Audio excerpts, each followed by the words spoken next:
خدا نے آج تک اس قوم کی حالت نہیں بدلی، نہ ہو خیال جسے خود اپنی حالت کے بدلنے کا۔ نبی پاک صلی اللہ علیہ وسلم ماہ شعبان کی بڑی قدر کیا کرتے تھے۔ اس مہینے میں بہت کثرت سے روزے رکھا کرتے تھے اور بارگاہ رب العالمین میں دعا کیا کرتے تھے، اللہم بارک لنا فی رجب و شعبان وبلغنا الی رمضان۔ اے اللہ تبارک و تعالی شعبان کے مہینے میں برکت نازل فرمائیے اور ہمیں خیر و خوبی کے ساتھ رمضان تک پہنچا دیجیے۔ عزیزان محترم، شعبان کے مہینے میں ایک رات ہے شب برد۔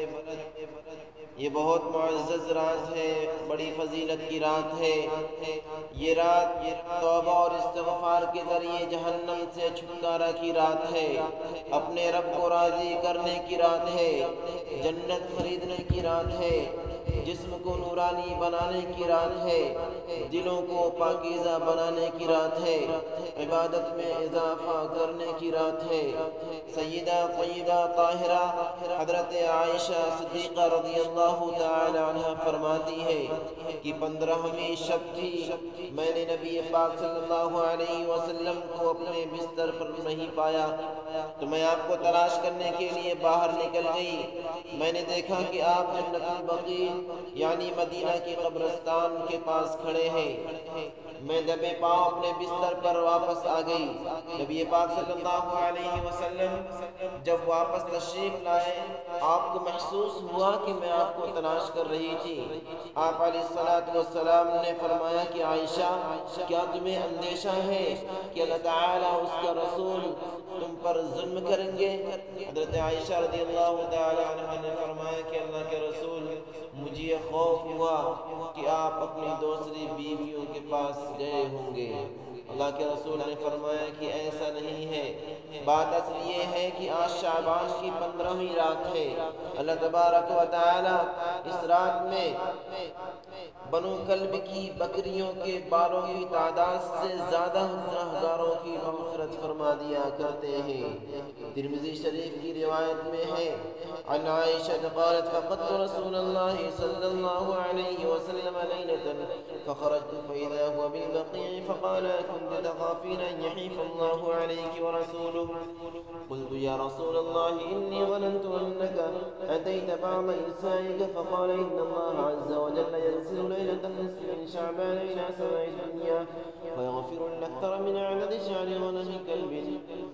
ایک دوسری روایت میں نبی پاک صلی اللہ علیہ وسلم ارشاد فرماتے ہیں کہ اس رات مومنوں کی بخشش فرما دی جاتی ہے، لیکن چند لوگ اللہ تعالیٰ کی اس خاص رحمت سے، اس خاص بخشش سے محروم رہ جاتے ہیں۔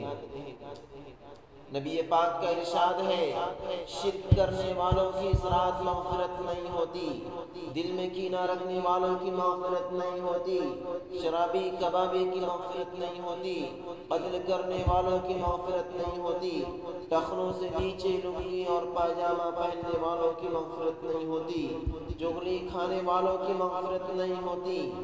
ہاں، اگر یہ لوگ بھی بارگاہ رب العالمین میں توبہ و استغفار کر لیں، ندامت کے چند آنسوؤں سے اپنے دلوں کو پاک کر لیں، اپنے دل کو دھو لیں، تو یقیناً وہ رب بڑا کریم ہے، بہت رحیم ہے، اپنی رحمت کا سایہ ضرور عنایت فرمائے گا۔